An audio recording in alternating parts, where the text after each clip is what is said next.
함께 객소서. 내 친구 나를 위로 못할 때 내 도움 되신 주여 객소서. 내 사는 날이 속히 지나고 이 세상 영광 빨리 쇠하며 이 천지 만물 모두 변하나 변함이 없는 주여 객소서. 주 홀로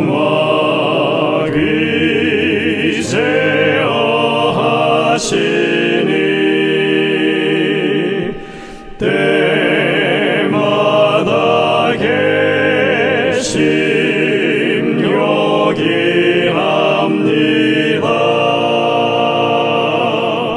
주같이 누가 보호하리까.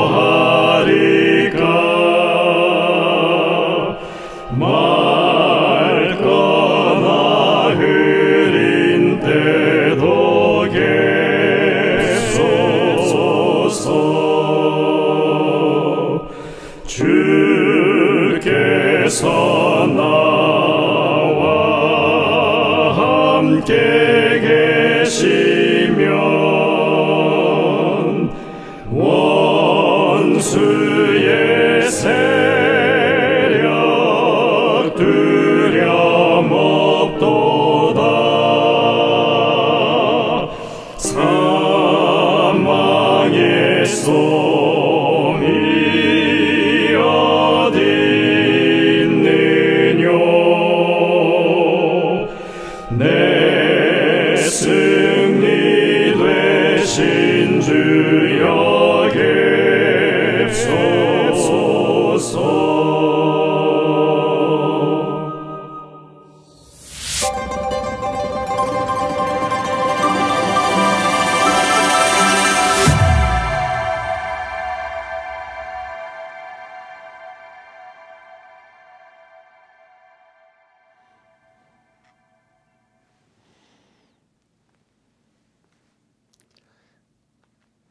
행복한 안식일이 시작되었습니다. 모두 함께 마음을 정돈한 후에 찬양으로 예배를 준비하도록 하겠습니다. 처음 부르실 찬미는 170장 나의 참된 친구 되신 예수입니다. 혼성중창 찬양팀의 인도로 함께 찬양하시겠습니다.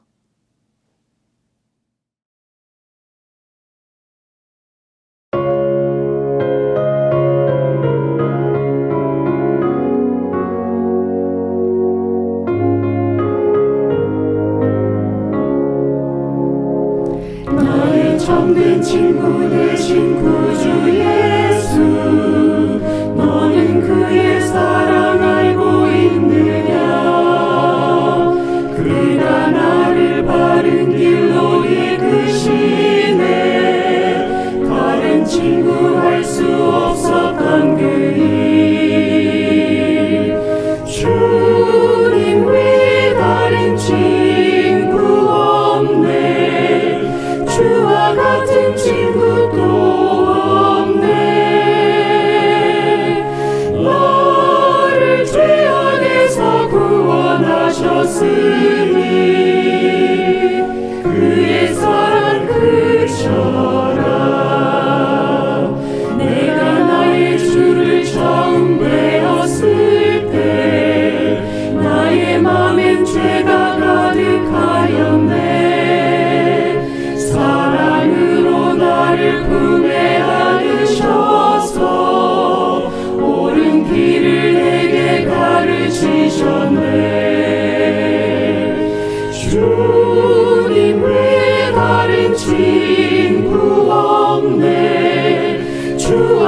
같은 친구도 없네. 나를 죄악에서 구원하셨으니 그의 사랑 크셔라. 매일매일 나의 맘이 새로움은 주가 나를 사랑함을 알미세. 죽을 나를 구속하신 참된 친구 그와 만날 기쁜 나를 그리네. 주님 외에 다른 친구 없네. 주와 같은 친구도 없네. 나를 죄악에서 구원하셨으니 그의 사랑 크셔라.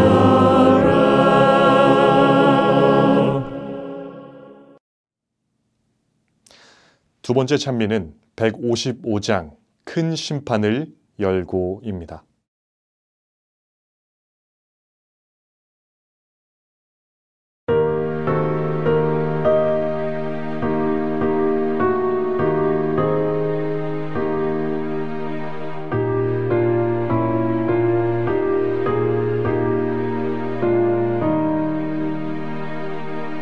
큰 심판을 열고 책들을 펴서 우리의 언행 살필 때 심판장 되신 주님 앞에 어찌 능히 서리요. 그날에 어찌 서리요. 그날에 어찌 서리요. 예비치 않고 어찌 설까. 죄악을 벗어야 하겠네. 잠자는 자부터 시작하여서 생존한 자의 미치여 주님의 기록책에 따라 판결함을 받으리. 그날에 어찌 서리요. 그날에 어찌 서리요. 예비치 않고 어찌 설까. 죄악을 벗어야 하겠네. 무죄악이 모두 드러난 후에 마지막 판결 내리면 호소할 길이 없으리니 어찌 능히 서리요. 그날에 어찌 서리요. 그날에 어찌 서리요. 예비치 않고 어찌 설까. 죄악을 벗어야 하겠네.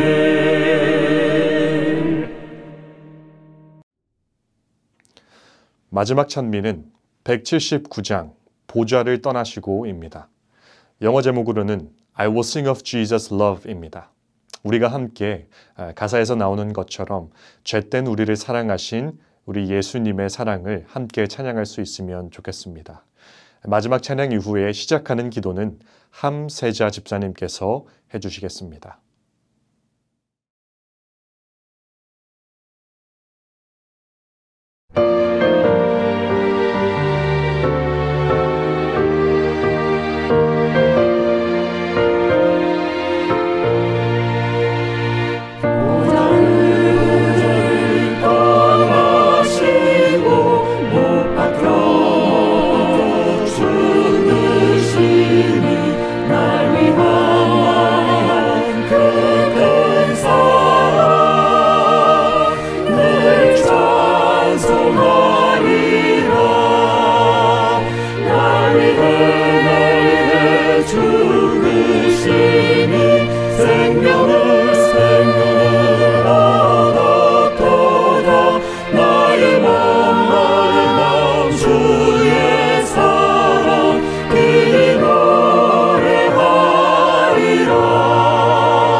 하늘에 계신 하나님 아버지, 저희들 안식일을 맞이했습니다.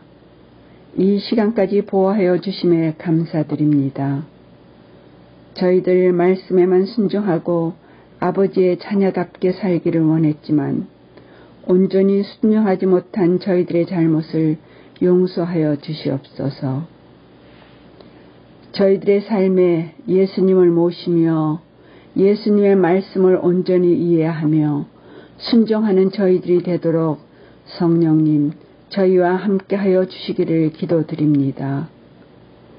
하나님 아버지, 저희 형제 가운데 건강을 잃고 고생하시는 분들이 계십니다.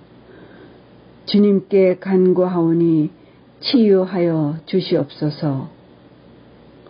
기도는 그리스도인에게는 호흡과도 같은 것임을 깨닫고 모두를 위하여 기도하는 저희들이 되도록 성령님, 우리와 함께하여 주시옵소서. 저희 목사님, 사모님 출타 중이십니다. 모든 일정에 하나님 함께하여 주시옵소서. 이제 목사님께서 하나님의 말씀을 대언하실 때에 성령님 함께하여 주시고 우리 모두에게 이 말씀을 통하여 하나님께 더 가까이 나아가며 예수님의 재림을 기다리는 저희들이 되기를 예수 그리스도의 이름으로 기도드립니다. 아멘.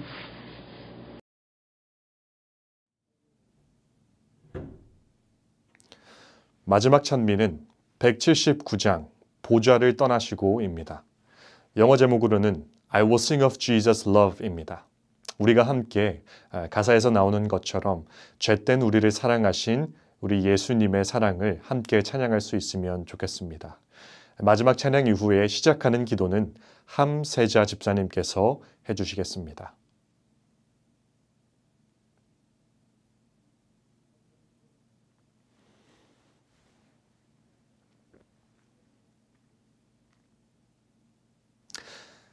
담임 목사님의 휴가로 인해 2주 동안의 예배는 제가 대신 금요 예배를 통하여 인사드리게 되었습니다.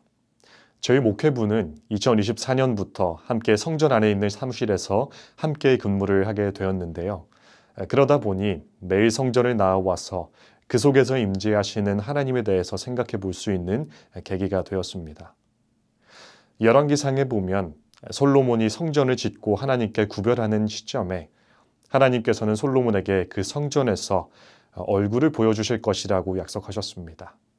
오늘 우리 세리토스 교인들께서도 우리 자신을 구별하여서 하나님께 드릴 때에 주님께서 그 선하신 얼굴을 우리에게 보여주시기를 기도합니다. 그 선하신 얼굴이 우리의 삶을 비출 때에 어느 때보다 더욱 우리의 삶이 밝게 빛날 것입니다. 오늘 말씀은 포트리 교회를 섬기시는 김현수 목사님께서 준비해 주셨습니다. 설교를 통하여 많은 은혜 받으시길 기도하겠습니다.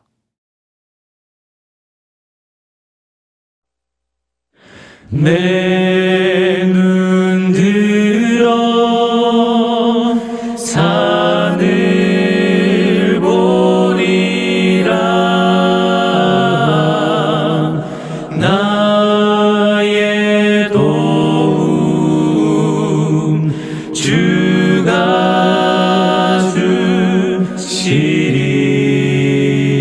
주시리. 폭풍 가운데 평안 주시네. 주는 내 힘 되시며 주는 내 삶 되시네. 손 들어 모든 찬양 드리리.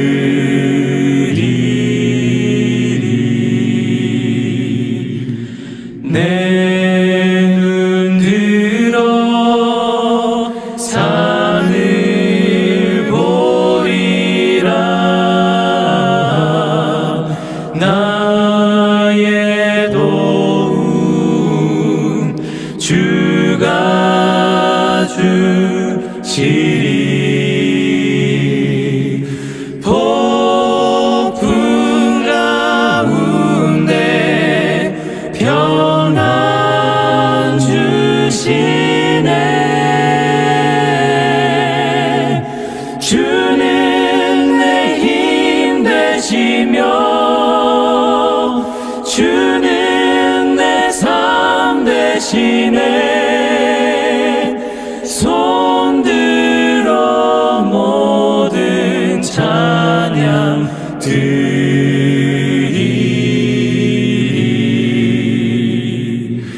주는 내 힘 되시며 주는 내 삶 되시네. 손 들어 모든 찬양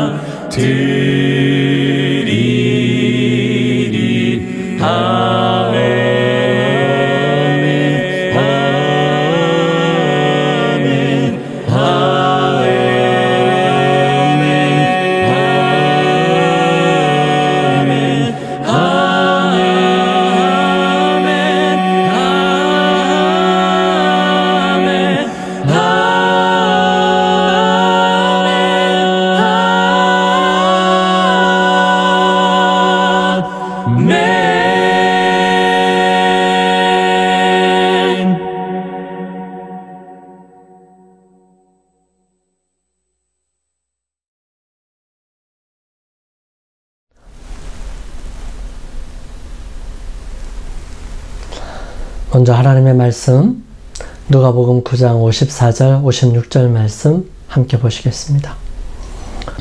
제자 야고보와 요한이 이를 보고 이르되 주여 우리가 불을 명하여 하늘로부터 내려 저들을 멸하라 하기를 원하시나이까. 예수께서 돌아보시며 꾸짖으시고 함께 다른 마을로 가시니라.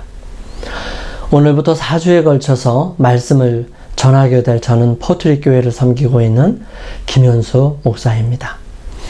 총 주제를 예수님 가까이 있었던 제자들이라는 제목으로 4명의 제자들을 살펴보려고 합니다.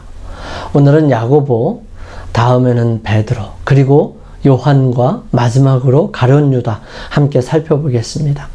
하나님의 거룩한 축복과 은혜가 이 시간들 속에서 함께 하셔서 우리의 마음이 더욱 주님께 가까이 갈 수 있는 믿음의 시간이 되기를 소망합니다.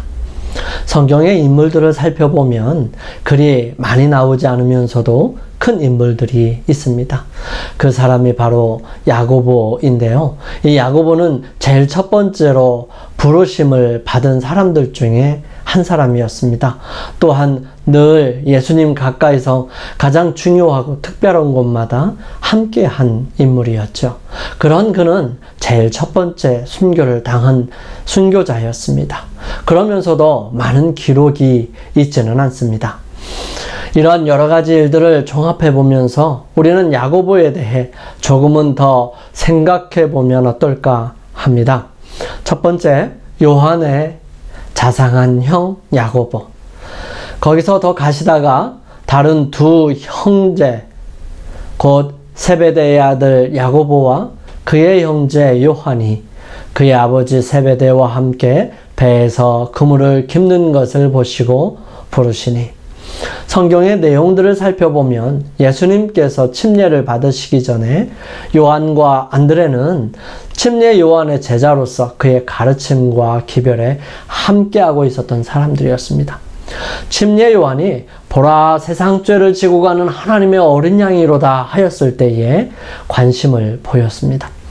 그분이 침례를 받았을 때 그분의 모습을 유심히 본 그들은 예수님과 만나서 대화를 하고 싶었습니다. 하지만 기회가 좀처럼 나지 않았습니다. 예수님은 침례를 받으시자마자 기도 드리시고 광야로 들어가셔서 40일 동안 기도하셨습니다.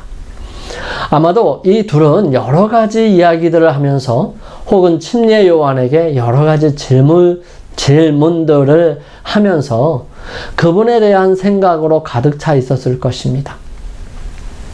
40일의 금식 기도가 마쳐지고 시험하는 자 앞에서 시험을 승리하시고 난 다음에 다시 요단강가에 오셨는데요.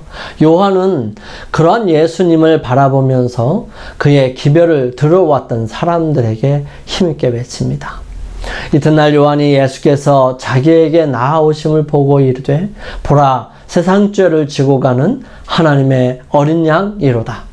내가 전에 말하기를 내 뒤에 오는 사람이 있는데 나보다 앞선 것은 그가 나보다 먼저 계심이라 한 것이 이 사람을 가리킵니다. 나도 그를 알지 못하였으나 내가 와서 물로 침례를 베푸는 것은 그를 이스라엘에 나타내려 함이라 하니라. 이때 요한과 안드레는 이 말에 깊은 감동이 있었습니다. 침례 요한을 통하여 여러 이야기를 듣고 침례를 주는 이유를 분명하게 알게 된 이들은 예수님에 대해, 그분에 대해 더 자세히 알기를 원하였습니다. 그들 중에 서 계셨지만 대부분의 사람들은 예수님을 알아보지 못했습니다. 왜냐하면 다른 사람들보다 특별하지 못했기 때문입니다. 이튿날 또다시 침례 요한은 예수님을 알아보고 외칩니다. 또 이튿날 요한이 자기 제자 중 2사람과 함께 섰다가 예수께서 거니심을 보고 말하되 보라 하나님의 어린 양이로다. 2 제자가 그의 말을 듣고 예수를 따르거늘. 하나님의 어린 양이라는 표현은 유대인들이 즐겨 사용하는 표현은 아니었습니다. 영감의 말씀은 이 부분을 이렇게 표현하지요. 예수님의 침례시 요한이 예수를 하나님의 어린 양이라고 가리켰을 때 새로운 빛이 메시아의 사업을 환히 비추었다. 요한의 마음은 그가 도수장으로 끌려가는 어린 양이라는 이사야의 말에 쏠리고 있었다. 그 후 여러 주일 동안 요한은 새로운 관심을 가지고 예언의 말씀과 제사의식의 가르침을 연구하였다. 이것은 침례 요한이 제사 제도의 희생 제물에 대한 깊은 묵상과 대속주 되시는 주님의 사명을 어느 정도 이해하고 난 다음에 알게 된 개념이었다는 것입니다. 그런 예수님에 대한 궁금증이 더욱 커진 침례 요한의 제자 중 2명인 요한과 안드레는 예수님께 질문합니다. 예수께서 돌이켜 그 따르는 것을 보시고 물어 이르시되 무엇을 구하느냐? 이르되 라삐여 어디 계시오니까? 하니 라삐는 번역하면 선생이라. 예수께서 이르시되 와서 보라. 그러므로 그들이 가서 계신 데를 보고 그날 함께 거하니 때가 10시쯤 되었더라. 요한의 말을 듣고 예수를 따르는 2 사람 중 하나는 시몬 베드로의 형제 안드레라.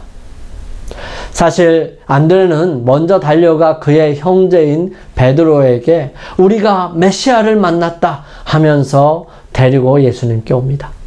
그리고 그의 이름을 시몬에서 바로 베드로라고 바꾸어 주시지요. 그런데 복음서를 기록한 요한은 안드레처럼 그의 형제 야고보에게 말을 하지 않았을까요? 저는 분명히 했다고 보는 것입니다. 왜냐하면 안드레가 시몬에게 말했다는 것을 기록하면서 요한은 이러한 표현을 사용합니다. 그가 먼저 자기 형제 시몬을 찾아 말하되 우리가 메시아를 만났다 하고 메시아는 번역하면 그리스도라. 요한은 안드레 그가 먼저 자기 형제 시몬을 찾아 말했다고 말하되라고 말하고 있는 모습을 통해서 자신도 말을 했었다는 것을 내포하고 뉘앙스를 밝히는 것입니다. 요한도 그의 성격과 모습을 보면 불같이 달려가서 신나 말을 했을 것입니다. 하지만 베드로처럼 야고보는 바로 따라 나서서 예수님께 오지는 않았다는 것입니다. 어쩌면 책임감이 강한 사람이기 때문이기도 할 겁니다. 그런 야고보에게 무슨 이유가 있었을까요? 아마도 요한은 가족들에게 열심히 설명하고 가라앉지 않은 흥분을 주체할 수 없이 설명하고 또 설명했을 것입니다. 그가 받은 깊은 감동을 나누어 주었을 것이에요. 하지만 요한은 가족들의 의견을 넘어설 수 없어서 아마도 형 야고보와 함께 아버지의 일을 도와야 했었던 것 같습니다. 그런 요한과 야고보를 주님께서는 아셨고요. 처음에 이 상황을 생각하고 마가를 통해서 복음서를 기록할 수 있도록 도운 베드로는 주님께서 그들이 일하고 있는 곳에 오셔서 직접 그들에게 말씀하셨음을 기록합니다. 조금 더 가시다가 세베대의 아들 야고보와 그 형제 요한을 보시니 그들도 배에 있어 그물을 깁는데 곧 부르시니 그 아버지 세베대를 품꾼들과 함께 배에 버려두고 예수를 따라가니라. 요한과 야고보의 상황은 베드로와 안드레의 상황보다는 더 나은 상황이었는지도 모르겠습니다. 어쩌면 더 부유했는지도 모르죠. 왜냐하면 품꾼들이 함께 일하고 있었기 때문입니다. 아마도 이때에 요한을 도와 예수님을 따라가도록 도운 사람이 바로 야고보였을 것 같습니다. 아마 여러 시간 이야기를 했겠죠. 그래서 이 야고보는 늘 동생을 돌보는 사람으로 이 동생 요한을 보살피는 자상한 형의 모습으로 함께 갔었던 것입니다. 아마도 동생이 어렸기 때문일 거예요. 가만히 보면 동생을 너무 사랑하니까 따라 나섰던 것입니다. 동생을 챙겨야 해서 아마도 늘 따라다녔던 것이지요. 성경의 야고보의 내용은 그리 많지는 않습니다. 하지만 늘 중요한 순간에 예수님께서 데리고 다니시던 3명의 제자들이 있었는데 그들은 베드로와 야고보와 요한이었습니다. 야이로의 딸을 살릴 때 그러했고 변화산에 올라갈 때도 그러했습니다. 그리고 마지막 십자가의 길을 가시기 전에 겟세마네에서 특별히 기도를 드릴 때에도 주님은 이 3 제자들을 따로 데리고 더 나아가셨다는 사실입니다. 사람의 죽음에서 부활하게 하시는 주님의 능력을 맛보고 변화산에서 주님께서 가지신 영광을 바라보며 노고와 고뇌와 억눌림 속에서 고통을 겪으시는 주님을 가장 가까이에서 볼 수 있도록 허락받은 야고보는 누구보다도 큰 믿음이 필요했고 절대적으로 가져야 할 믿음이 필요했던 사람이었던 것입니다. 즉 믿음이 큰 사람이고 예수님께서 인정하신 사람이지 않았을까 하는 것입니다. 또 하나의 중요한 사건은 세베대 부인이 예수님을 찾아온 사건입니다. 아마도 어머니가 찾아올 정도면 이 2 형제의 나이가 다른 제자들보다 어리지 않았을까 하는 생각이 들고요. 또 어머니가 찾아오셔서 부탁할 정도면 아마도 이 2 제자에 대한 어머니의 걱정이 있었기 때문일 것입니다. 이 2 형제들은 가끔 집에 갔을 때에 예수님에 대한 이야기를 자세히 하게 되었을 것이고요. 2 아들들이 예수님의 메시아적인 모습이 분명하기 때문에 더더욱 조금은 변질된 메시아에 대한 생각을 가진 일반적인 유대인으로서 정말 이 부모로서 간절하지 아니하였을까 합니다. 어머니는 2 아들들과 함께 주님께 나아가 구하지요. 나의 이 2 아들을 주의 나라에서 하나는 주의 우편에 하나는 주의 좌편에 앉게 하소서. 세상을 통치하는 왕으로서의 모습을 가지실 때에 그런 주님의 나라에서 자기 아들들이 가장 측근에서 자리를 차지할 수 있다면 더할 나위 없이 큰 출세일 것입니다. 어머니의 잘못된 생각과 야망을 가지고 찾아왔을지라도 예수님께서는 그 어머니를 박대하지 않으시고 꾸짖지 아니하십니다. 그리고 그의 요구에 다음과 같이 질문을 하십니다. 예수께서 대답하여 이르시되 너희는 너희가 구하는 것을 알지 못하는도다. 내가 마시려는 잔을 너희가 마실 수 있느냐? 그들이 말하되 할 수 있나이다. 영감의 말씀은 이렇게 기록합니다. 가능한 한 모든 기회에 요한은 구주의 바로 옆자리를 차지하였고 야고보는 구주와의 가까운 연결로서 영예를 누리고자 갈망하였다. 그들은 주님께 닥쳐올 모든 일을 같이 당함으로 그들의 충성을 증명하는 것을 최고의 영광으로 생각할 것이었다. 그리스도에게 가장 가까이 설 사람은 이 땅에서 그리스도의 자기 희생적인 사랑, 즉 자랑하지 아니하고 교만하지 아니하며 자기의 유익을 굳이 아니하며 성내지 아니하며 악한 것을 생각하지 아니하는 사랑. 마치 우리 주님을 움직였듯이 제자들로 하여금 인간을 구원하기 위하여 모든 것을 주고 생애하게 하고 수고하게 하고 죽기까지 희생하게 한 사랑의 정신을 가장 깊이 체득한 사람이 될 것입니다. 야고보는 예수님의 가장 가까이서 있으면서 배움으로써 그는 진정한 사랑을 경험하게 되고요. 그 사랑이 자신의 마음을 채울 수 있도록 자신을 헌신하는 것을 배웠던 것입니다. 결국 야고보는 동생을 보호하기 위해 함께 다녔었지만 이제는 가장 주님을 사랑하는 사람 중에 하나가 되었고요. 언제나 주님과 함께하는 추종자와 진실한 제자가 되었던 것입니다. 우레의 아들 야고보. 마가복음 3장 17절은 또 세베대의 아들 야고보와 야고보의 형제 요한이니 이 둘에게는 보아너게 곧 우레의 아들이란 이름을 더하셨으며, 야고보는 히브리어 야곱을 헬라식으로 발음한 것이라고 볼 수 있다 합니다. 그래서 그 이름의 뜻은 우리가 잘 알고 있듯이 속이는 자, 뒤꿈치를 잡은 자라는 의미를 가지고 있음을 알 수 있죠.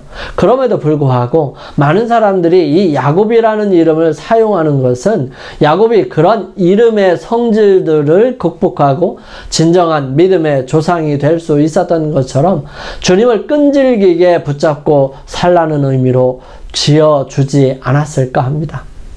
분명히 야고보의 어머니인 세베대 부인은 물신양면으로 예수님의 지상봉사를 협력하고 도왔을 것입니다.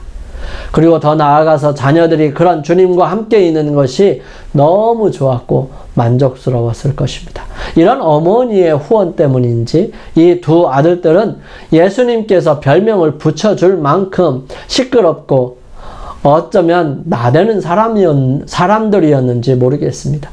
어쩌면 늘 예수님의 지상 통치를 꿈꾸는 가룟 유다의 플랜에서 서로들 자기들이 좋은 자리를 차지해야 한다고 말했을 때에 언제나 베드로 다음으로 자기들이라고 늘 우기고 고집했는지도 모를 일이었습니다. 제자들은 자주 누가 가장 큰지에 대한 다툼이 일어나곤 했는데요. 누가는 이 부분을 2번 기록하고 마가는 1번을 기록하는데 좀 더 구체적으로 기록하여 전해줍니다. 한 번은 이 9장의 변화선에서 내려온 후 이 귀신 들린 자를 고쳐주시고 난 다음에 제자들이 서로 누가 큰지를 다투기 시작하고 변론이 일어나기 시작했습니다. 제자 중에 누가 크냐 하는 변론이 일어나니 예수께서 그 마음에 변론하는 것을 아시고 어린아이 하나를 데려다가 자기 곁에 세우시고 그들에게 이르시되 누구든지 내 이름으로 이런 어린아이를 영접하면 곧 나를 영접함이요 또 누구든지 나를 영접하면 곧 나를 보내신 이를 영접함이라. 너희 모든 사람 중에 가장 작은 그가 가장 큰 자니라. 이 부분은 마가는 다음과 같이 기록합니다. 예수께서 앉으사 12제자를 불러 이르시되 누구든지 첫째가 되고자 하면 뭇사람의 끝이 되며 뭇사람을 섬기는 자가 되어야 하리라 하시고 어린아이 하나를 데려다가 그들 가운데 세우시고 안으시며 제자들에게 이르시되 누구든지 내 이름으로 이런 어린아이 하나를 영접하면 곧 나를 영접하며 누구든지 나를 영접하면 나를 영접함이 아니요 나를 보내신 이를 영접함이니라. 제자들은 이해할 수가 없었습니다. 사실 크고자 하는 마음은 그들이 감지할 수 없었던 사단의 정신이었습니다. 가장 높은 자리를 탐내는 정신은 대쟁투가 시작되도록 하였고요. 하늘에 계신 예수님께서 이 땅에 오시게 한 바로 그 정신의 역사였던 것입니다. 제자들로 싸우게 하였던 높고자 하는 마음, 이것이 바로 사단의 정신이었던 것이죠. 지극히 높으신 분의 정신은 이타적인 봉사에서 나타납니다. 루스벨이 원하였던 것은 하나님의 능력이지 품성이 아니었습니다. 예수님의 제자들은 이러한 정신에 미혹돼서 사단처럼 자기 자리와 능력에만 치우치고 품성과 정신에는 관심이 없었던 것입니다. 그런 제자들은 마지막 만찬 자리에서까지도 자리 다툼에 여념이 없었습니다. 이때에 주님께서 보여주신 것이 바로 선생님으로서 제자들의 발을 씻는 일이었습니다. 그들은 아무도 섬기는 사람이 되고자 하지 않았습니다. 서로 자기가 높다는 생각을 가졌던 것이죠. 예수님께서 유다로부터 시작해서 마지막 요한에 이르기까지 모든 제자들의 발을 다 씻기셨습니다. 그분은 말씀하시죠. 내가 주와 또는 선생이 되어 너희 발을 씻었으니 너희도 서로 발을 씻어주는 것이 옳으니라. 제자들은 효과적으로 주님께로부터 실물 교훈을 배워가고 있었습니다. 야고보도 함께 그 자리에 있었고 또한 그런 주님을 통해 그분을 닮아가고 있었던 것입니다.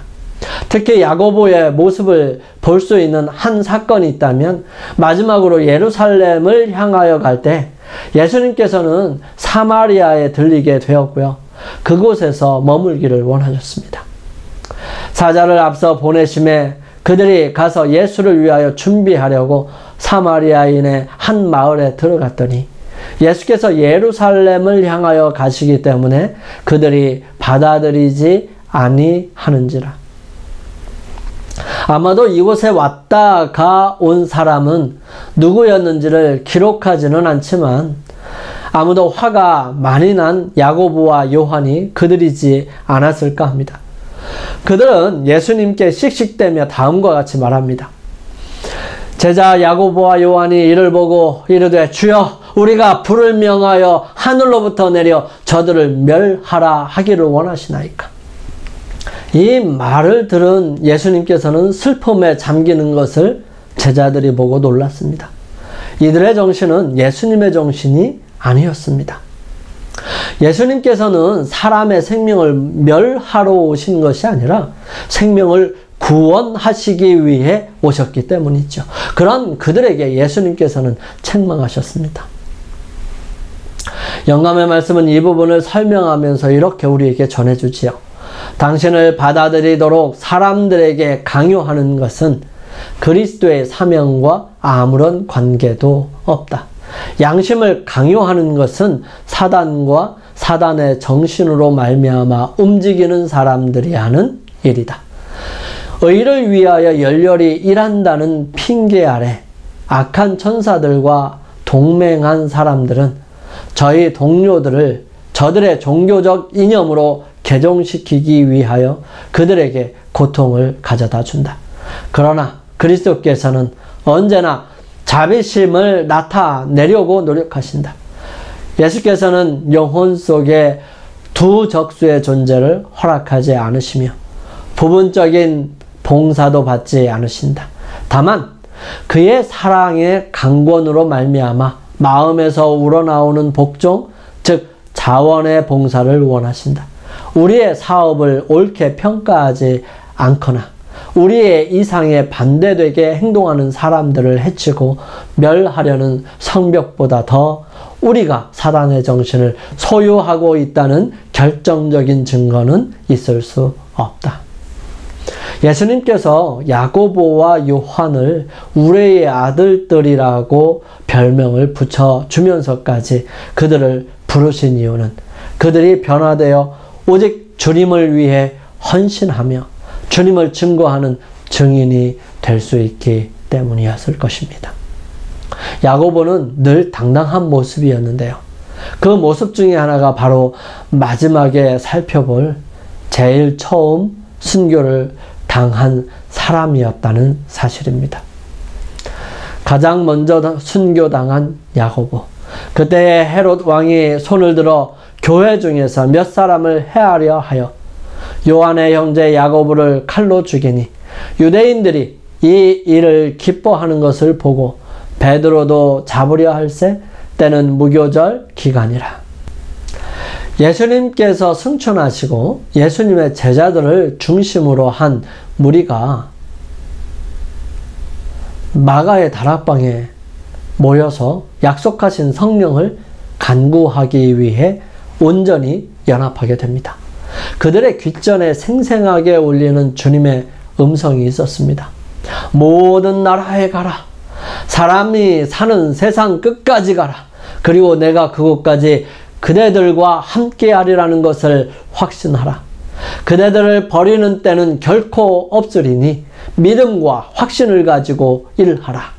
내가 너희와 항상 함께하여 의무를 수행하는 너희를 도와주고 지도하고 위로하고 성화하게 하고 붙잡아주고 다른 사람들로 그들의 시선을 하늘로 향하게 할 수 있는 기별을 전하는 일에 성공하게 할 것이다. 제자들은 약속이 성취되기를 기다리면서 참된 회개로 그들의 마음을 겸비하게 하고 그들의 불신을 자복하였습니다. 그리스도께서 운명하시기 전에 그들에게 하신 말씀을 생각했을 때 그들은 그 의미를 더욱 분명하게 충분히 깨닫게 되었습니다. 기억에서 사라졌던 진리들이 그들의 마음에 다시 떠올랐고요. 그들은 그것을 서로 이야기하며 되풀이하고 외우기 위하여 서로 마음에 담고 반복해서 읊었습니다. 그들은 가능한 한 세상 앞에 담대히 주님을 시인함으로 그들의 불신을 속죄하고자 하였습니다. 그렇게 그들은 너나 할 것 없이 주님을 위하여 성령과 함께 세상에 복음을 전하기 시작하였던 것입니다. 그 중에 이 야고보가 있었고요. 그 야고보가 제일 처음으로 순교를 당하게 되었던 것입니다. 아마 가장 순교를 먼저 당했다라고 하는 것은 가장 왕성한 활동을 전개하였기 때문일 것입니다. 어떤 제재를 가하고 본보기를 보여줄 때는 공포심과 두려움을 가질 수 있도록 다른 사람들이 그 일을 두 번 다시 하지 않도록 하는 것이 목적일 것입니다. 그래서 사단이 그의 추종자들을 통해서 성령으로 충만하여 온 예루살렘에 이 예루살렘과 유대와 사마리아에 이르기까지 복음을 전하는 이 전해지는 모습들을 억제하고 제재시키기 위해서 특단의 조치를 취했던 것이 바로 가장 활발하고 왕성하게 일하며 가장 핵심적인 역할을 하는 사람을 없애는 것이었을 것입니다. 야고보는 유대인들이 아니라 헤롯 왕에 의해 죽은 것입니다. 만약 유대인들에 의해 죽임을 당했다면 그는 아마도 돌에 맞아 죽었을 것입니다. 하지만 그는 칼로 죽임을 당합니다. 야고보의 죽음에 대해 다음과 같은 주석을 볼 수 있습니다. 헤롯이 야고보를 왜 그의 첫 희생자로 지목해야 했는지 추측할 수밖에 없지만 야고보가 복음을 전파했을 때 복음 전도 이야기에서 베드로와 요한과 공유했던 중요한 위치를 지속적으로 점하고 있었을 것이다. 그는 천성적인 열정으로 인해 눈에 띄었을지도 모르는데 이는 그가 우레의 아들로 불렸기 때문이다. 그리고 알렉산드리아 클레멘트로부터 전달되어서 이 유세비우스가 보존한 이 전승에 의하면 야고보를 고발한 자가 희생자의 믿음과 인내를 보고 회심했다고 전해줍니다. 이 야고보를 죽인 헤롯은 헤롯 아그리빠 왕으로 이스라엘 민족들로부터 환심을 사기 위해 막대한 자금을 들여서 예루살렘 성전을 개보수했던 헤롯 대왕의 손자였습니다.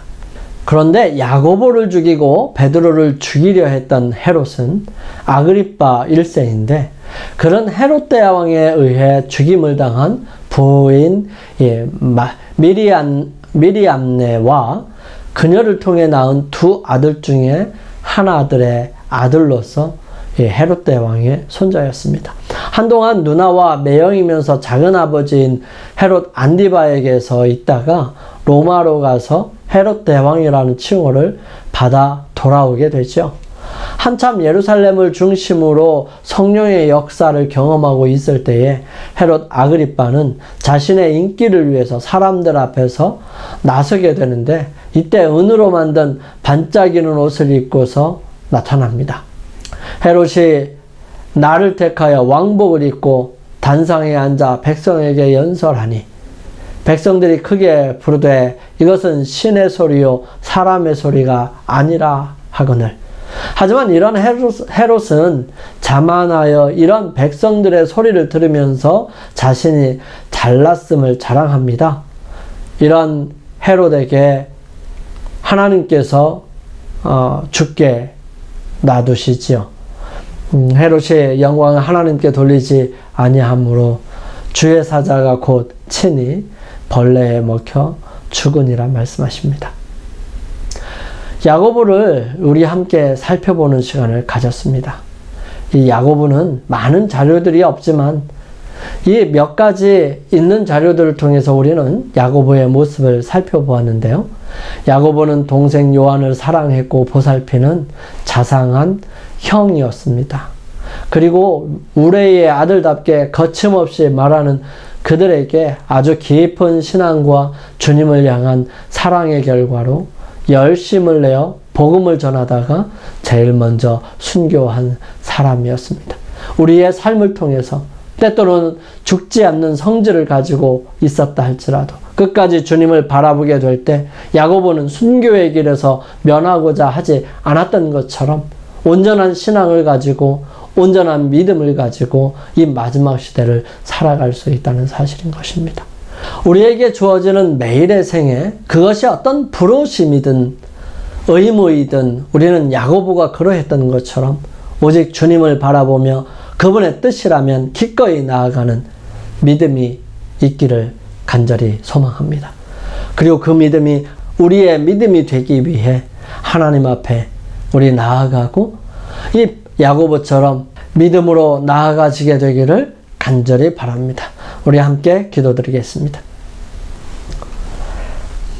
주님, 우리에게 연약함이 있습니다. 하지만 무엇보다 강하신 세상에서 악을 이기시고 죽음을 정복하신 강하신 주님께서 저희와 함께 계셔서 감사합니다.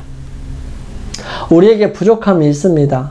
그런 우리에게 모든 필요를 채워주시는 주님께서 함께 하신다고 약속해 주시니 감사합니다. 우리에게 주어진 의무와 사명들을 우리의 마음과 생각을 담아 온전히 이루어갈 수 있도록 인도하시고 역사하여 주옵소서. 하나님께서 주시는 은혜와 능력으로 주님을 바라보며 앞으로 성실히 나아가게 하여 주옵소서.